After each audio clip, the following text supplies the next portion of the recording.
Welcome to In Progress, a podcast to help you grow and learn how to become a better version of yourself. Now, here's your host, Michael Cirigliano. Welcome to In Progress. I'm your host, Michael Cirigliano. We got a special guest on today, professional poet by the stage name The Rebel Flower Bomb, DJ by the stage name Oso Finesse, and teacher Gianni. How you doing today, Gianni? I'm good. How you doing? So, I've been a part of DBT Group. You might have to look that up because I never really remember the exact name. Why is it called DBT? But it is a behavioral therapy.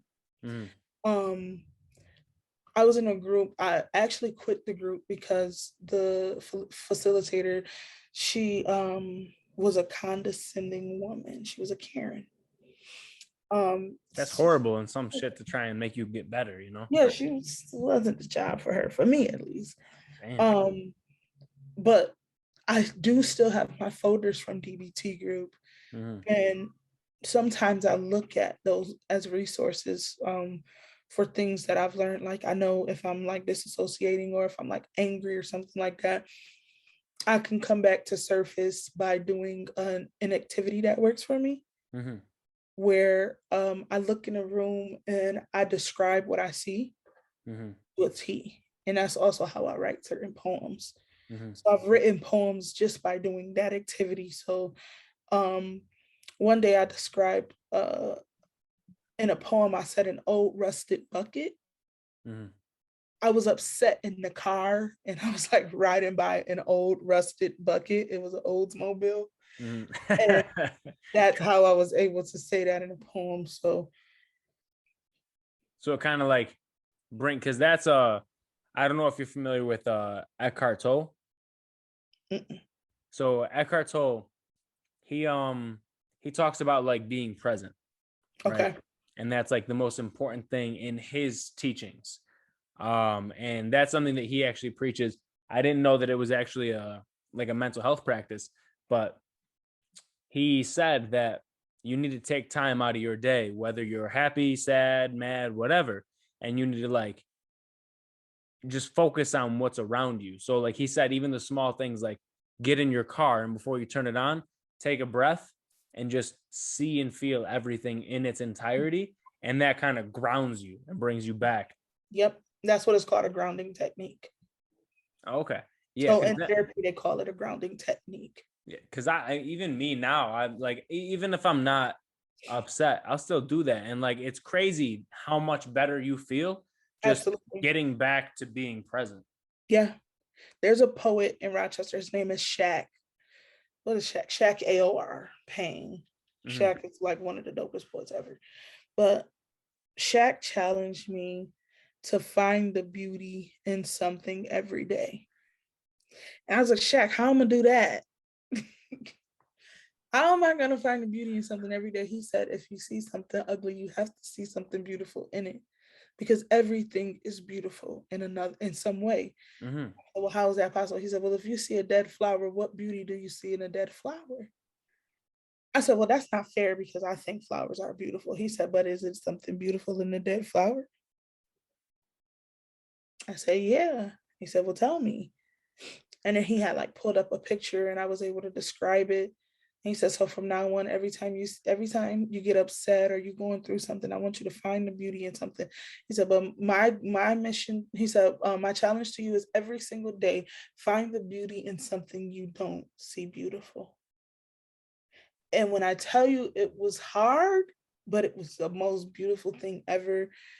It was like turning the negative into a positive. It was so beautiful for me. I was like, I couldn't believe that I was able to do it. I could believe I was able to do it, but it made a difference. Like, whoa, absolutely. Like, it's changing perspective, because perspective is everything, right? So if you change your perspective on things, you will see the difference that it makes for you. And literally how you feel physically, how you feel mentally and emotionally, it makes all of the difference in the world. So I did that. I also was challenged by another person. This is actually DMX's little sister. He had a good friend. His name was Prophet. So Earl Simmons, he had a really good friend named Prophet. He's a minister, and he was like, they were like right hand man. That was real close. And his sister, Earl's sister, actually had like, she was like tripping, and she was like, she had like a breakdown. She's like really sad and depressed. And Prophet told her, well, every day, he said, I want you to be happy every day for a year. If you can't do a year, do 6 months. Because he did it himself. It was like a spiritual awakening for him. That's huge. Who the hell can be happy every single day? I was just going to ask you. So then I got challenged too.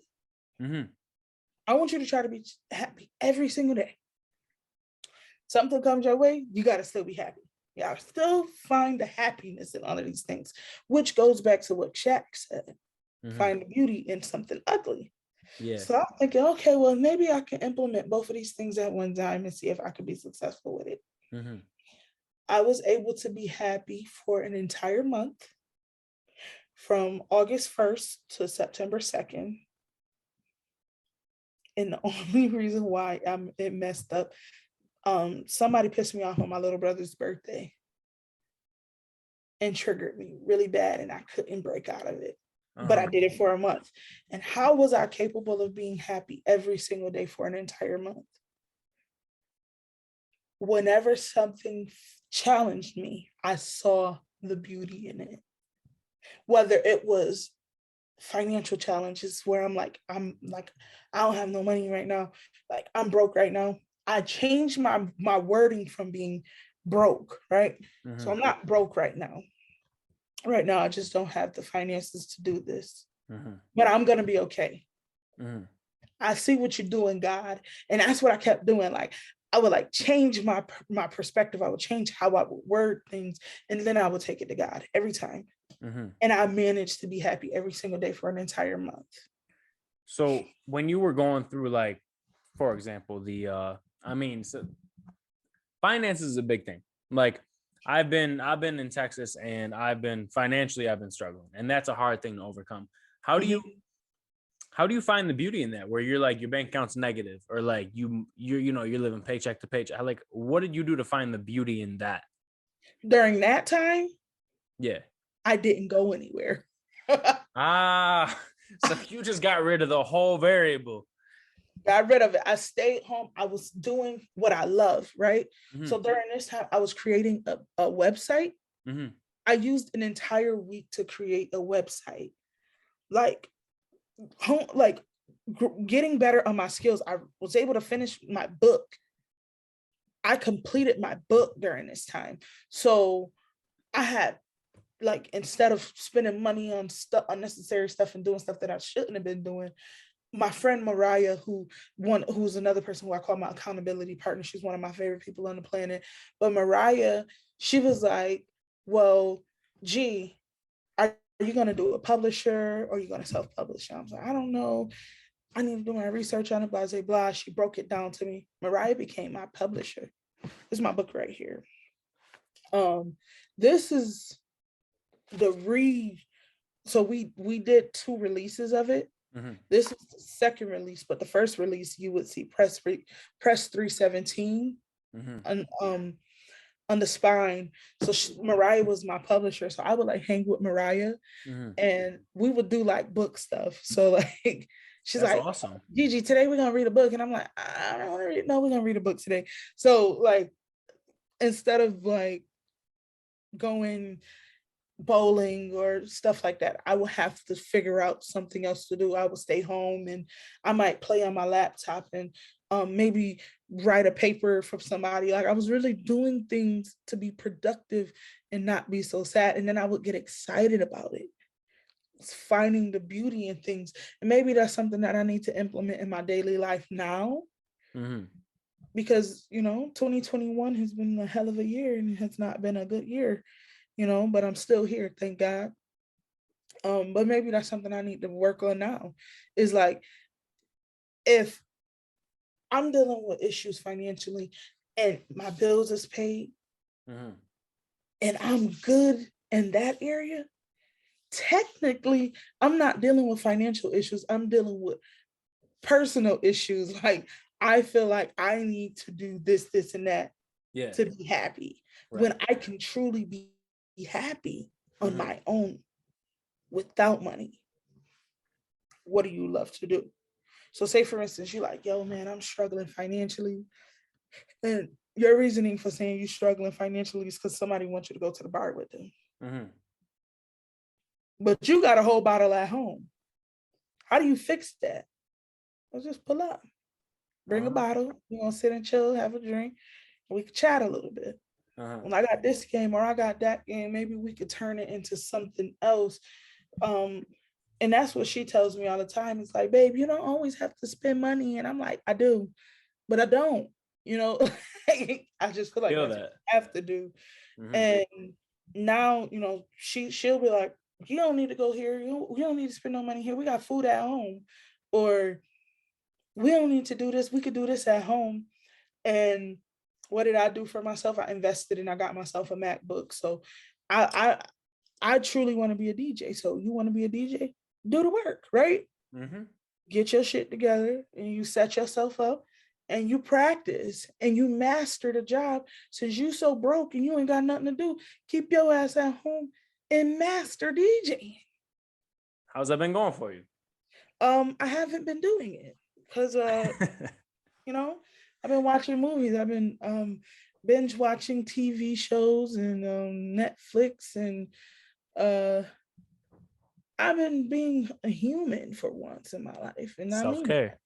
Self-care. Like, I've really been being normal. Like, I spent 2.5 years living for for everybody. Like, I was a public figure. I'm on stages. I was putting on shows and performing here and performing there, and this person's in my inbox and this person's on my phone and this person's emailing me and I gotta meet deadlines. And no, this time around, the only deadline I gotta meet is being in bed on time and making sure the kids are good and making sure my fiance is good. Like, that's what I'm meeting. Like, I'm not prioritizing anything or anybody else that's not in my household. Obviously my mother, but I guess I'm just not in this. Like, when I realized I wasn't doing okay, I'm like, okay, well, what matters most right now? And how can I be okay for me and my family? I told my stepdaughter the other day, I said, I get upset. And that's why sometimes when I'm mad and I'm sad, I don't talk to anybody because I don't want to take it out on anybody else. So I take space for myself, and you can do that too. And I teach my kids how to take space. You take space. If somebody pisses you off, even if it's me or your mom, you can take space from everybody. I'm not telling you to be disrespectful and say, leave me alone. But what you can say is, right now, I'm a little upset or I'm sad and I just want some space. Wow. You're not wrong for that. You're human and you're normal. It's okay to go through things and deal with things. It's a matter of how we respond to things. Right. That's when everything start crashing down us and things start going wrong. Or maybe that's what it was for when we were kids. Maybe it's because we didn't know how to acknowledge what we were feeling. Mommy, I'm sad right now. We grew up only thinking mad was a thing. We did not understand sadness. So everything we were mad about. That's right. You're happy or you're mad. That's it. Exactly. You happy or you mad. There's no sad. There's no in between. There's no such thing as depressed because you don't need nobody. That's got a reason. That's what we was taught. That depression is white people stuff. No, it's not. Oh wow. Okay. Like, no, nobody didn't tell us that, but that's the stuff we would hear people saying. Oh yeah, 100% along the way. Like, yeah, the kids that's going shooting up schools is the ones that's bullshit. Like, that's really that's what we was thinking. Because when we get upset, it's wrong. Until this day, that is a thing for us as Black people. Is if we get mad or we get upset, we about to fuck some shit up. That's not true. Right. Once again, because we weren't taught the difference between being sad and being mad. We was taught that it was happy or you mad. You upset or you excited. It's no in between. Sadness was only for funerals. Right. You need a real reason. Exactly. But now it's like, I'm not okay. Mm-hmm. I think that the best thing I could have ever learned in my adult years is the words, I am not okay. That's huge. That's self-discovery. Absolutely. And no is a complete sentence. If Dang. I never knew that, if nobody ever told me that no was a complete sentence, I wouldn't be able to have this conversation with you right now. That's insane. I love that though. I love that. I would saying no. I guess that accountability comes into place where it's like, are you okay? No.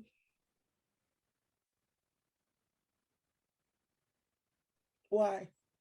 I'm not okay. No was a complete sentence. I ended my sentence and I responded to you and said, no, that's enough for you to know. I'm not okay. The next time somebody asks you, are you okay? And you say no, you don't have to explain that because no was a complete sentence. You completed your response with the word no.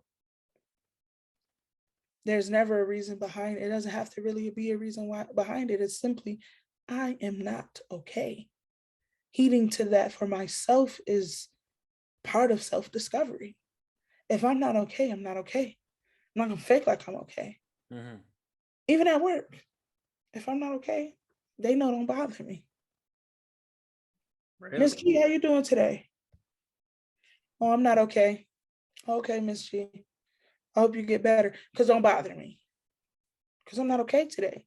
I don't have to say don't bother me. Is I'm not okay. That just means today I need a break. If you're not my students, leave me alone. And they have the ability, kids have the ability to completely shift the atmosphere anyways. Oh, absolutely. So sometimes I just need my students. Sometimes I need my kids. Today, me and my kids, we sat on the couch and watched Spider-Man. If that was not the most fulfilling and happiest thing ever, like I took them to the movies last Thursday to see Spider-Man. I was fucking happy as shit. Like I felt like they gave me $1 million. That sounds like an amazing day. Yeah, not just because I went to go see Spider-Man, which was a big part of it, but absolutely. And see the kids happy. Took them to the Strong Museum on Saturday. They were happy because when you're not okay, kids can do it for you. Yeah, seeing that genuine excitement and happiness and all of that, nothing's like that. Yep. And I also am, I stopped saying yes and lying about my yeses. So even if my son, he's like we have the same birthday, right? So me and my sons, we share the same birthday, October 28th. We're both Scorpios. We're both that caring, loving, kind, and selfless, just genuine people, right? So he has the spirit of discernment like never before. And he recognizes everything. He sees everything. So sometimes he'll come and he'll say, Gianni, are you okay? I stopped telling him yes when I wasn't. Because that is a generational curse that needs to be broken. Absolutely. Because when you're not okay, you're not okay. And it's not exposing kids to anything wrong, it's teaching them right. Because if they spend the rest of their lives lying and saying, yes, I'm okay, they'll never be okay. How can somebody help you when you're not okay? Yeah, you need to normalize that. Exactly. So if I'm not okay, Gianni, are you okay? No, I'm a little sad right now. And what he's done, he give you a hug and he might give you a kiss and sit next to you. But he recognizes that it's okay to not be okay. Which is huge. Because that's not anything that you or I was knowing when we were younger. Nope. Everybody had to be strong all the time. Everybody was okay all the time, even if they weren't. It was all about that image. But why would you lie to a kid who completely can see something is wrong with you? Now you're a fool. Exactly. And now you're teaching them it's okay to lie. We've been telling, we was taught our whole life not to tell lies. And all our parents did to us was lie. Exactly. Yes. Parents are the worst and biggest liars on the planet. that hypocritical shit. Yes, truly. Like, I think in my household we try to teach what we want it to be taught. That's huge. That's something that not enough people do. I'll be honest with you. Yeah. I know a lot of parents now who, like you were saying, they basically take what they were taught as children and they know it's not good. They know that the childhood trauma, that's a common phrase used in our generation. They know they got it and they're just pretending like it's not there and subconsciously putting it on their children. And that's the worst thing to do, because now their child has to go through all the work that you or me is doing to try and undo that, now that you're putting it on that child. This is so true. You used the perfect word, to normalize it.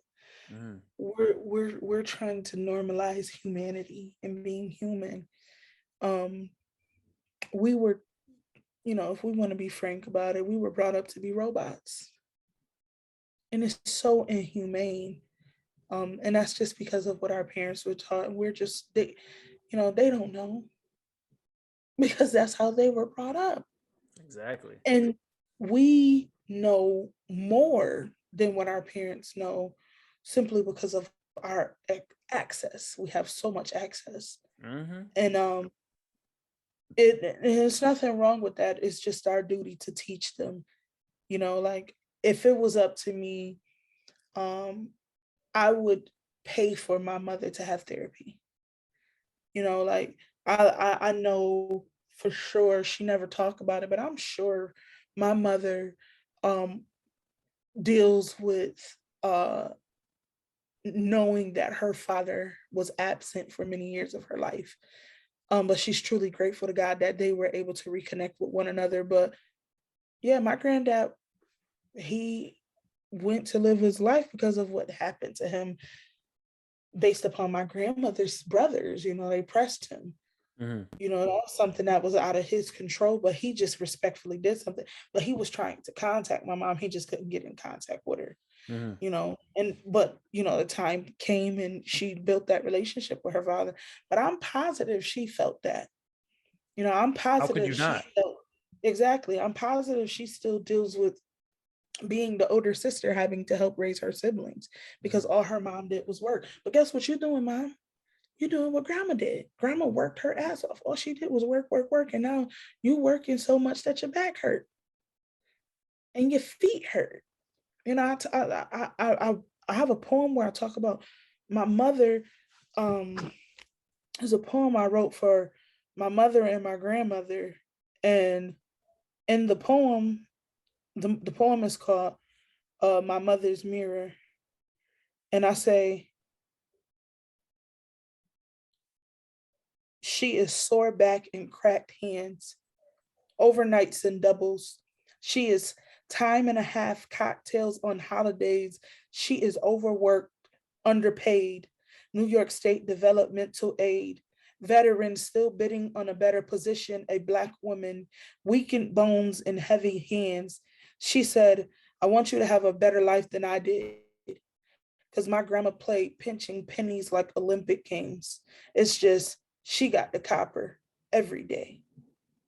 Like, they've been pinching pennies forever. Yeah, that was a life. That was the whole lifestyle. That was a life. They've been pinching pennies. Their feet are bleeding. Their fingers are bleeding. Their hands are bleeding. Their backs are broken. They are tired Black women. And that's the crazy thing too. I mean, I can't speak from really a first person, but I know just from like friends and like people that I dealt with, that you guys are raised to be, I feel like, almost stronger than the men in the society. Yep. And that's and the worst thing to put on a person. And when a Black woman is built to be strong, they receive the image of angry. Michelle Obama talks about it. She would talk about it all the time. you know, that labeling, like you're labeling us angry and mad, when in actuality, we just tired.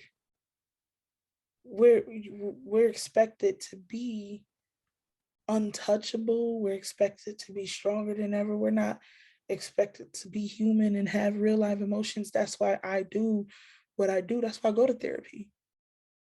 And I brag about it. Because I tell everybody need to go see a therapist. Hell yeah. I hate when people are like, oh, well, the therapist don't know nothing for me.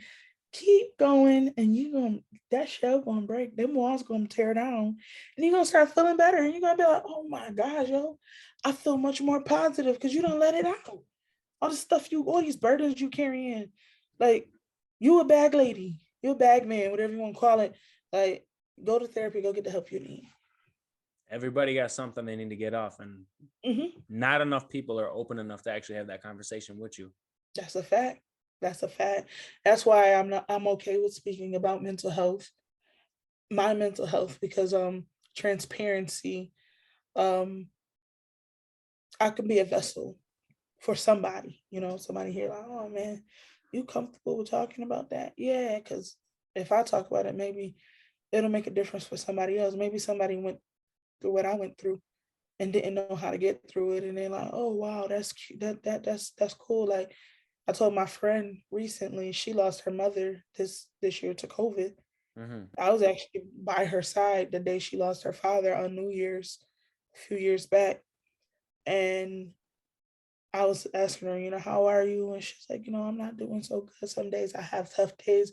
I said, you should try seeing a therapist. And she said, I don't think I could talk to anybody about this, whatever. So, well, what do you do? She said, I started writing. I said, that's a step, putting it on paper. Sometimes you just got to put it on paper. But when you get ready, try therapy, it'll make a difference. And when I tell you, I'm not going to tell you I'm okay. Like, I'm not going to tell you that I'm 100% living my life every day without my grandmother, but I'm much better than I was. Absolutely. Therapy is huge. When my aunt told me, my grandfather passed away in 1998. Okay. My aunt, I used to remember staying the night over her house, and I would wake up and she would be in the bed sleep, and she'd be crying. It'd be like 5, 6 o'clock in the morning, and she wouldn't sleep. She would just be crying. Aunt Jenny, what's wrong? She's like, oh, I'm okay, Gigi. You can look back and say, oh no, Aunt Jenny, what's going on? But I knew something was wrong because she would have the picture in her hand of my papa. And my aunt told me 2 years ago, she said, I'll be honest with you, I struggled with losing daddy. And I said, you did, Aunt Jenny? And she said, yeah. I said, well, what did you do to help you get better? She said, I went to therapy. What? You? She's like 60 years old now. I went to therapy. She said, that's why I support you. So just knowing that it makes a difference, man. Some people go, oh, I don't have the insurance. Okay, well, they do have resources where you can get free therapy in Rochester, and all over the place. They have so many different programs for people. NAMI is the best. NAMI is great. What is that? So NAMI is the National Alliance for Mental. I don't remember what the I is, but NAMI is it's a program for mental health, and they are everywhere. So NAMI. I've actually met many of them and spoke to many of them. What is it? Rock culture. Man, I wish I would have wrote all of these things down. But there's a program in Rochester. Venture Forth. They're a great resource. There's this one program, and you can look it up. I can't think of the name, but it's like rock something. Anyways, this is a gym for people with mental health issues. Like, it's a gym, it's 100% free, and you can go in there and they really help you out. Like, they help you get through it. They have like programs where this same program, they have like a house that you can go to. And this house, you get away for the weekend. It's like a weekend getaway. Yeah. You go in for the weekend. It's like kitchen, bedrooms, like a nice Airbnb. And you stay there and you do activities. It's kind of like a respite for adults. Wow. That's amazing. Yeah. What? These are real resources in Rochester. I'm gonna make sure I find out what that is, and I'm definitely gonna put it in the video for sure. I didn't know that even existed. That sounds so helpful, and I've never even heard of that. Yeah. It's so dope. Let me see. Have you done it? I didn't do respite. I was going to one day, but I was like, I'm gonna give it to people who need it more. But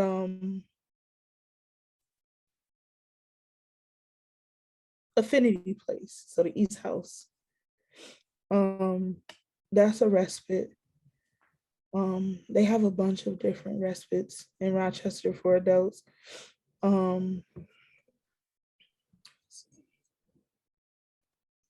That's great. So how do you get into one of them? You just reach out. And that's it? And I was like, well, do you got to worry about your health insurance? And this program, they was like, no. So literally anybody that needs it can do it. But the thing is, the thing about it is, like, you can't tell nobody. So, like, I don't know if you know, do you know what, you remember, you know what Willow is? Willow? Yes. So Willow was the program for women, like alternatives for battered women. Oh, yes. So the new name is Willow. So like if somebody called Willow and they need to get away, like they can't tell anybody their location. Like you can't tell absolutely anybody your location. Like they relocate a person until they can get themselves together and get out of a certain situation. And that's kind of what the respite is about. Like, so they'll put you in the home, but you got to go away for those couple of days, but you can't tell nobody. Wow. Because it's respite. It's pretty huge. Dope. Yeah.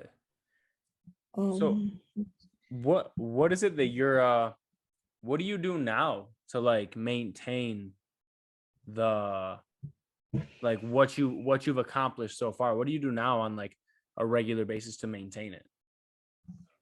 I take my meds. I listen to music. I listen to a lot of music. And I talk about it. I'm no longer silent. So I don't suffer in silence anymore. So now I just kind of I deal with what I need to deal with it immediately. You know, I recognize that I'm human. That's my coping mechanisms. Like, I go to therapy. I try not to miss therapy. I try not to miss my meds. Like, that regulation is huge. Like, having regular emotions is so cool. Like, if you could see me on my meds versus off my meds, you'd be like, God damn, this motherfucker's crazy. Like, your brother has seen me off my meds before. Like, yo, you're tripping. Like, because I really would smack the shit out of somebody off my meds. You know what I'm saying? Like, on my meds, I'm like mad calm. Like, off my meds, I'm overly emotional. I'm very sad. I'm very tired. Very weak. On my meds, I'm like regulated. Like, I'm the coolest kid on the block then. Hell yeah. Some days you'll be like, you think I'm normal until somebody pissed me off, and then I can't calm myself down. Oh, you just go on 10 at that point? I'm on 10. Like I'm with it. Like when I say I'm with the shits, like I'm gonna go back and forth with you. You're gonna find out. Yeah, but on my meds, I'm like, all right, whatever. Like, all right. Man, that's crazy. Just to have the mental fortitude to be able to just like dismiss some shit that you know is not going to serve you at all. Exactly. Yeah. That I think that's kind of some days at like working at like Sprint and AT&T, working with the public regularly was like, how do you get through these days? It's like, Oh yeah, they'll test you. They will try you, and I'll be like, okay, you have a good day, because your day gonna be better when you mess with me. You better leave me alone. Like some day, like I knew the days that I wasn't completely on my meds because I would laugh. I knew the days I wasn't on my meds because I would laugh at a customer for pissing me off. Like that like you're about to mess up. you gotta push the wrong button. You better stop playing with me. Like, damn. and I like when when it would happen, like I would find myself sometimes like, yo, you got this. Or like I would give the signal, like the look. I think one day I had a customer. The day I had a customer at Sprint that like bugged out, like on your brother. Oh, really? The dude was like tripping. He didn't say nothing wrong, but I think they were trying to commit fraud, or like the dude was upset. He wanted to open a plan and he didn't have a real ID. So his ID was like broken. Yeah. And he just had a picture. So he like left. He was cool at first and he got mad about it when it was time for us to set up the plan and he didn't have the ID. So he like started talking mad junk. And he started calling me all kind of names and like, and I was like, all right. And I did this. I was like, okay. When I say okay, that means stop playing with me because you pushing a button that you don't want this. You don't want this problem. Right. That's when I told everybody in the store. I said he had one foot, like had he made one step towards me, you're in my personal space, and it was fine. It was on. Yeah, like there was a time where a girl, like I think something happened with her Apple Watch. She wasn't paying attention when it was time to purchase the plan. She was upset that she got the plan that she asked for. She wanted to return it, but she was out of the return time because you was enjoying the phone and the watch. And then you got your first bill when I told you that your first bill was going to be higher than what you wanted it to be. But you wasn't listening because you was so high. Yeah. You know what I'm saying? Don't smoke weed before you go buy a cell phone. Right. Rule number one. Yeah, you know what I'm saying? So she came to lunge at me. And I did this. And I said, I will beat your ass. And Jared was like, you gotta go. Go for a walk right now. I was like, damn. Okay. I didn't yell, I didn't raise my voice, nothing. I won't. I try not, when I'm upset, I try not to yell. And if I yell, that means I'm beyond upset. I feel like that calm demeanor when you're pissed off is even scarier though. Very crazy. Very crazy. Like, don't mess with me. Because I'm a sweetheart. Like I don't like conflict. I don't like being angry.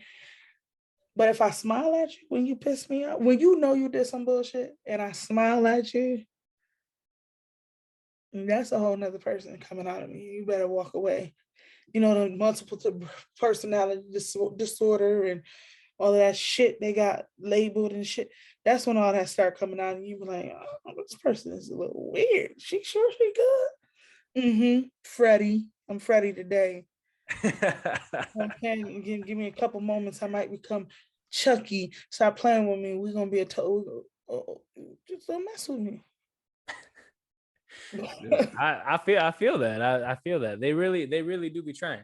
Like all the time. See how far they could push you until finally they push too far, and then it's a whole different story. I had a student spit in my face before. No. And I wiped it off my face. I wiped it on his shirt, picked him up, and slammed him against the wall and told you, I'm fucking crazier than you. And his eyes was like, you can't do that. I said, but I'm doing it. And he's like, you're crazy. Can you put me down? I said, you just spit in my face. Now, would you like it if I spit in your face? And he's like, and I let him go. And he just gently sat down.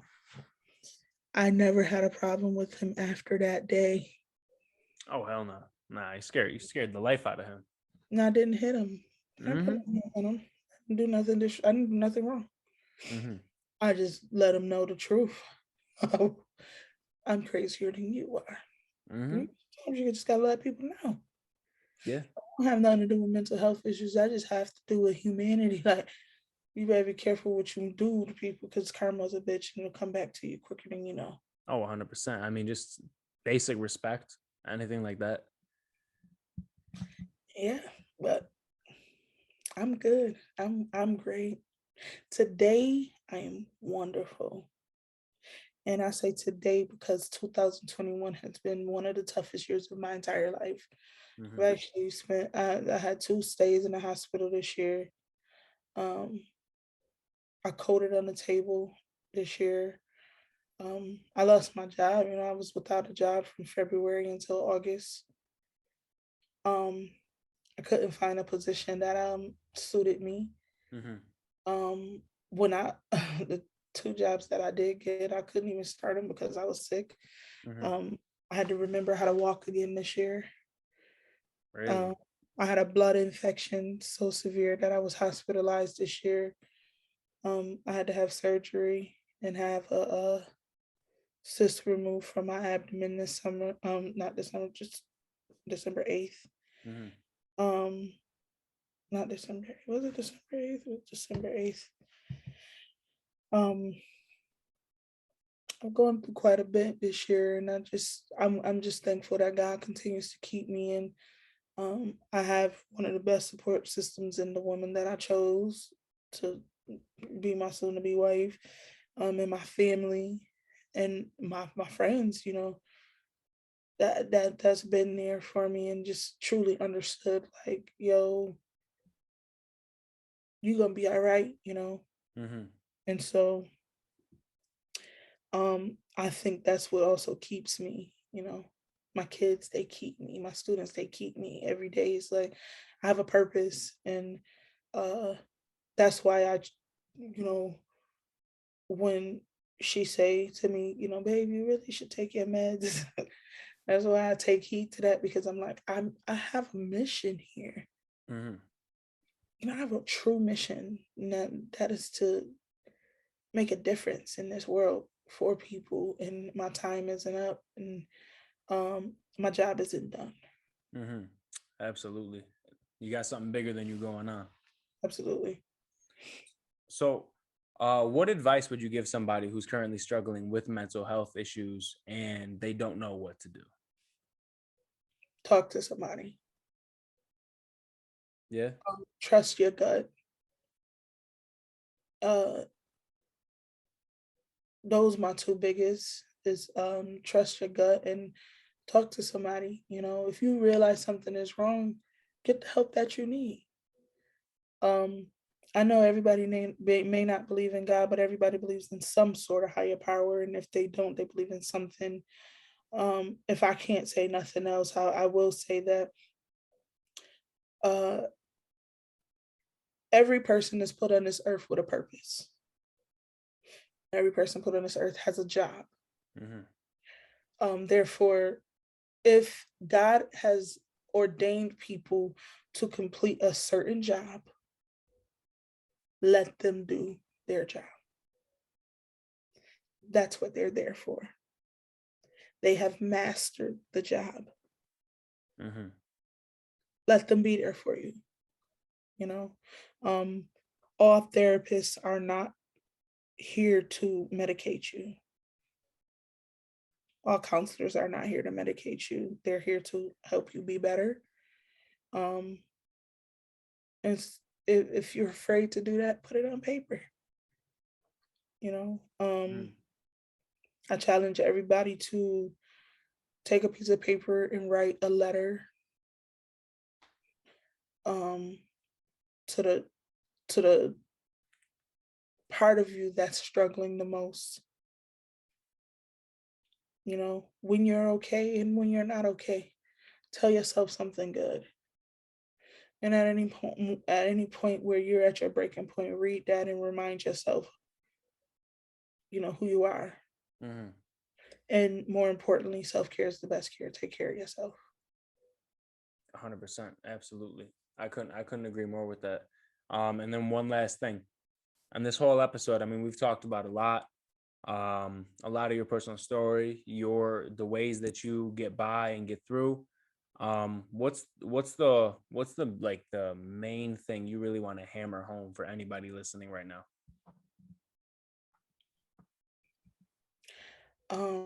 And love on yourself.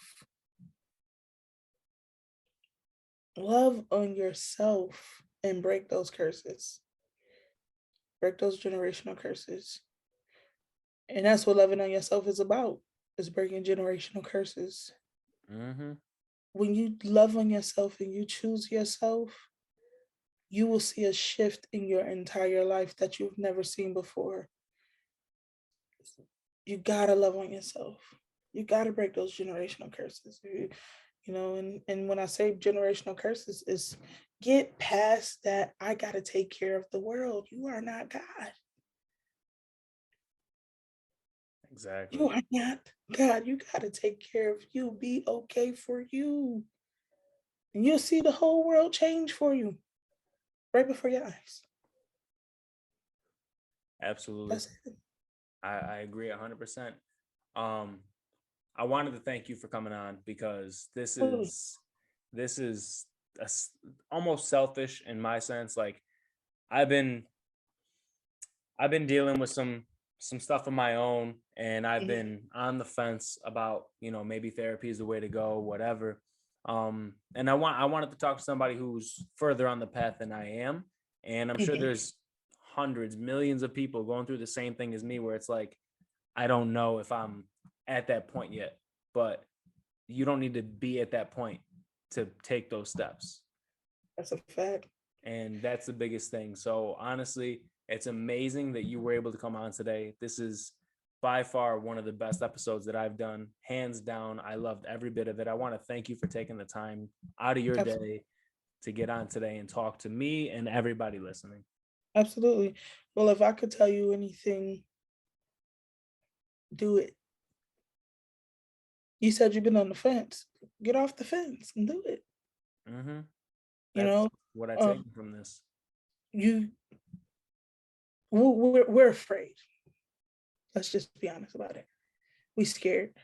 We scared about, number one, how people might look at us and what they might think about us. Mm-hmm. But we're also afraid of what they may say. And the truth behind it is therapists are not like that. They're not. They're there for you. My therapist, the one who I've been with for years, I'm actually still dealing with that. That is actually something that I'm actually trying to get through. She left and she's only doing group now. Mm-hmm. So, you build a relationship with somebody for 4 years. It's a long time. Yeah. And I'm coping with her leaving. But I have somebody that took her place who actually looks up to her, and she's his mentor. So I'm kind of lucky in that sense. But I was afraid that they were just going to be labeling me and they were automatically going to medicate me. Mm-hmm. But that's not how it went. And when I go to therapy, that's hardly the conversation. therapy is literally them leading the conversation, not them, you leading the conversation. So you lead the conversation. They're just there for support. Literally, therapy is somebody listening to you. You go to therapy, they're listening to you, and they're giving you tips and pointers on how to cope with it and with your emotions. Like, you know, we all have struggled with making a decision. And I'm not gonna lie, I've had those times that you haven't, right? Like, where you're like, man, should I go to therapy? Like, should I go? Should I not go? Mike, if I could say anything, go. Like, my fiance, she was not with that therapy shit. That's what I'm calling it, because that's what I've heard before, right? With it. She wasn't. I'm not even gonna hold you. She wasn't with it. Now, like, the therapist that she had, she loved this woman. She's like, that's my friend. Like, you have somebody who you connect with. Yeah. You build a relationship with them. It's not all bad. I think that's just what people have made us to believe.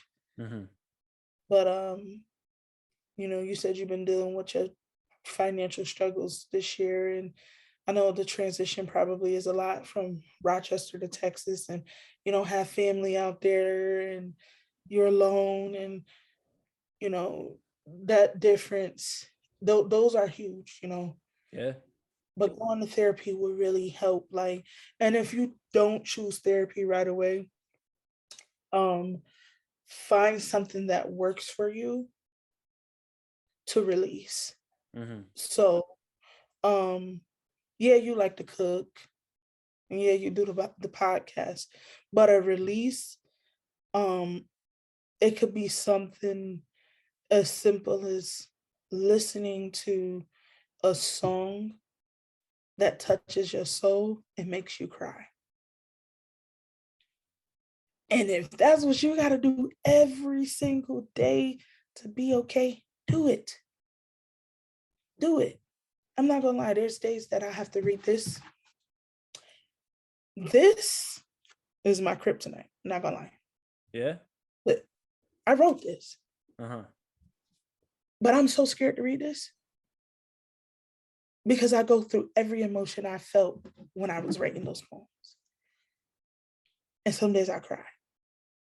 If I read certain poems, like that poem that I just read to you, that little piece, I don't get through that full poem without feeling something, because it's a reminder that, damn, like, my mother and my grandmother worked their asses off. It's off to make me who I am today, to get me where I am today. But I wish I could give them the lives that they deserve. I can't give my grandma, but I wish I can give my mother the life she deserves. I want to retire my mom, and I can't do that. But that's my release.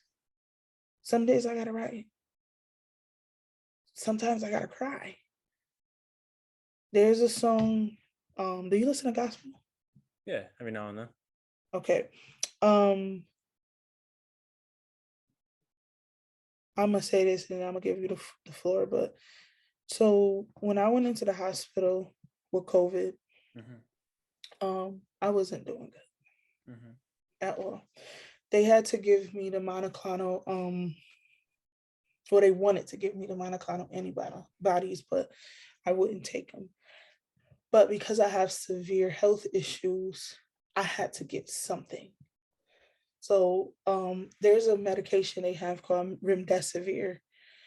And they were giving me the remdesivir because I wasn't breathing correctly. Like, my body was going into complete shutdown mode. But the remdesivir, first of all, for 2 weeks, I didn't eat and drink. I would eat little, like, within a day. I think one day I only ate four grapes a whole day. Wow. And I was water. Yeah. So they had gave me the medication. I was on FaceTime with my fiance. They had came in, gave me my meds for the night, and then they had left out. I had to use the bathroom. I could barely walk to the bathroom. And I had caught a Charlie horse. But the Charlie, like, it was like I had cramps in both legs. right? Mm-hmm. And I couldn't move at all. And then I had it in my stomach. So imagine having a Charlie horse in both legs and in your stomach. God damn. I was screaming, I was crying, and I don't remember. She said I passed out, but I remember getting up, and the next thing I remember was waking up like however long later. I turned the music on. I had put the CD because I had lost my uncle this year. So a week before I caught COVID, my uncle passed away. I had buried my uncle literally 4 days before I tested, 4 days before I started having symptoms. But there's a playlist that I was playing, and then there's a song by Tamla Man. It's called "Change Me." So at first I'm like, God, just take me. Like, I want to be with my grandma. I don't want to do this no more. I don't want to live. Like, I can't do this anymore. God, I'm tired. I'm tired. And then I remember falling asleep. I don't know if I was asleep or what, but I completely went out. Black. Shut down. And I heard words saying, don't be selfish, it had to be the voice of God. But the next thing I heard was, change me, oh God, make me more like you. Change me, oh God, wash me through and through, create in me a clean heart, right? This is a song. She's saying this song. I woke up. Right? I wake up. I'm like, okay. Now, I prayed a prayer that I've never prayed before. I started talking to God, and I started telling God, like, please get me up. Like, God, I need you. I need your help. The next day, Dave was able to take me off of the oxygen, and I didn't have to get remdesivir no more, right? So I actually came home that Monday. So this was Wednesday. I was doing horrible. After I prayed that prayer, I started to progress. So I came home Monday, barely could walk. I went through what I went through. So Thursday, me and Court was laying in the bed, and I said, babe, you ever heard this song before? She said, well, what song is it? I said, it's called Change Me by Tamla Man. She said, no, I never heard that song before. I said, well, let me play it for you. She said, okay. So I played it for her, but it was this woman named Mackenzie. I can't remember Mackenzie's last name. She's like a singer online. So Mackenzie was singing the song. So then I had let her hear the actual song. So I'm playing the song. She starts crying. I start crying. Earlier that day, I said, babe, we're going to church on Sunday. Now, mind you, I cannot make this up. I cannot make this up. Well, God is my witness. With my right hand, and God can strike me down right now if I'm lying. Now, we're going to church. If I have to crawl into that church, I'm going to church on Sunday. That was my word. I'm going to church on Sunday. So we get through the weekend. Sunday comes. We get ready. We go to church. So we ride in. We go into church. We listen to music. We get into the church. I go in. This happened to be the pastor's anniversary that day. So we go in. We go to our seats. We're going through the service. And the minister said there was a guest minister. And so the bishop, he was like, he asked the lead singer, he asked her to sing a song. So she was like, what? Like, so she had sang Fred Hammond, which is actually my favorite song by Fred Hammond.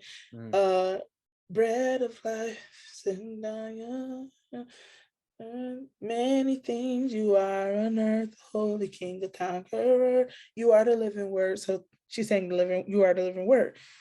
So I'm like excited, like, oh man, like I'm so happy to be in service. Like they sang my favorite song. I could barely stand up during this time, right? So I was like, my legs would get tired. Like I would be up, and if my legs get weak, I would have to sit down because I had to walk with a walker. So next thing you know, he had called her over. He asked her to sing one verse of a song, but he didn't say what song it was. And with God is my witness, I cannot make this up. When she opened her mouth, the word she said was, "Change me, oh God." I was like, what? And me and Court looked at each other and the both of us started crying. Really? I cannot make this up. I wish she was down here right now to tell you. I cannot make this crazy. So when people think that God is not real, God is real. God is real. God is present, omnipresent. And that's why I was saying, just the same way kids believe in Santa, it's about a belief system, right? Kids believe in Santa, something they've never seen before. Mm-hmm. The movie Santa, I think his dad, the guy ended up saying to him, Santa's not real. You've never seen Santa before, or something like that. And he said, well, have you ever seen, the kid said to him, well, have you ever seen $1 million? He said, no. He said, you've never seen $1 million before, but that doesn't mean it's not real. Damn. Exactly. But I swear to you on my life, well, God is my witness, I cannot make this up. I swear to you, I can tell my fiance to come downstairs right now, just so you could hear her say, if I call her on the phone right now and said, babe, what's the song that I told you about that God woke me up with when I was in the hospital, that I let you hear on Thursday, that was sang in church on Sunday, she would tell you that was the name of the song. That's so wild. That's insane. That's such proof right there. Like anyone doubting anything, like that's wild. That's amazing. There's a presence. There is a presence. There is a presence of God. Like it has to be. There's 100%. No way it isn't. There's no way it isn't. After that, I was like, that's why I said, baby, no, if I've ever doubted God before, God done proved itself this time, because what? Yeah. In moments before, I'm sitting down and I can hear the song playing in my head on repeat. Yeah. And soon as she started singing the song, we looked at each other like, no way. And then both of us just started crying. Like there was no way that I told her this story from the hospital. The same story I told you. I told her this happened in the hospital. I played the song for her. And Sunday it was sang in church. After she had already sang the song she had planned to sing, the minister, the bishop of the church asked her to sing the song specifically, asked her to sing the first verse. That's insane. This is real. That's life changing. Yes. Yes, it is. Oh my God. Can't make this up. It sounds made up. Sounds crazy. But I have proof. I have real proof. It was not just my testimony, but it was her testimony as well. To have been just laying in the bed one day and I played the song for her, and then boom, she heard the song on Sunday. It really happened. So Mike, if I tell you nothing else, get the help you need. If tonight you got to take a moment and have a conversation with God, do it. If you got to listen to that song on repeat, do it. Because the song talks about being changed, making you more like God.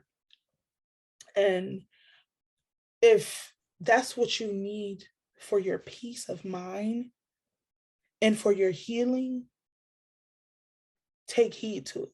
Like when you listen to the song, you probably gonna listen to the song and be like, wow. And then you might find a song that inspires you that you need to listen to on a regular basis. And that be your inspiration, and you really start talking to God. And I tell people all the time, don't think prayer is what people do in church, because it's not. That's what they were taught. Right. But a prayer is a conversation with God. The same way me and you having a conversation right now, have a conversation with God. And watch how things change for you. You're going to be like, yo, this all I had to do, man? Like, I swear I'll be talking to God sometimes. I'm like, yo, you a funny dude, man. Look today, I said, oh, that was cute. Like, literally before I got on here, I had showered and everything. I had to put my clothes on. I've really been home all day, I'm not gonna lie. But I had put my clothes on. I had checked my phone, and my phone said I got paid today. I was supposed to, it's holiday week, so it came early. Yeah. And I was like, oh, God, you a funny dude. Like, you funny. Like, sometimes it's just really treating God like your father. Like, God is, mother, father, whatever. God is who you need God to be at the moment. Yeah. The movie The Shaq might make a difference too. Mm-hmm. I'm gonna watch that as soon as we get off this. No joke. The Shaq. And I'm gonna listen to that song. Yes. So Change Me in The Shaq, and I really pray that you're blessed from those two. Like, I really do, because I get it and I know what you're going through. I do. Thank you. But I appreciate that.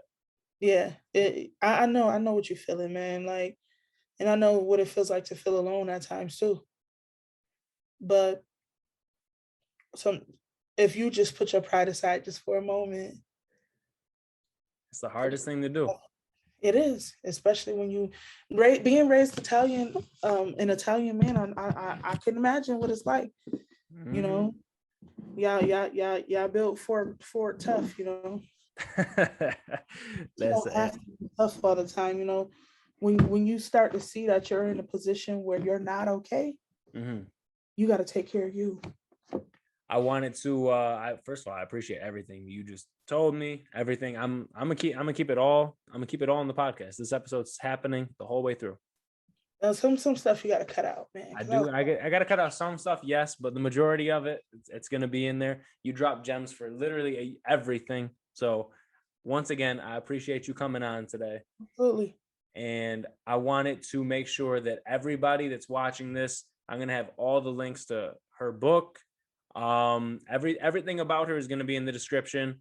Any questions you guys have about what we talked about today in the episode, feel free to comment, private message me. You could private message her, whatever you want to do.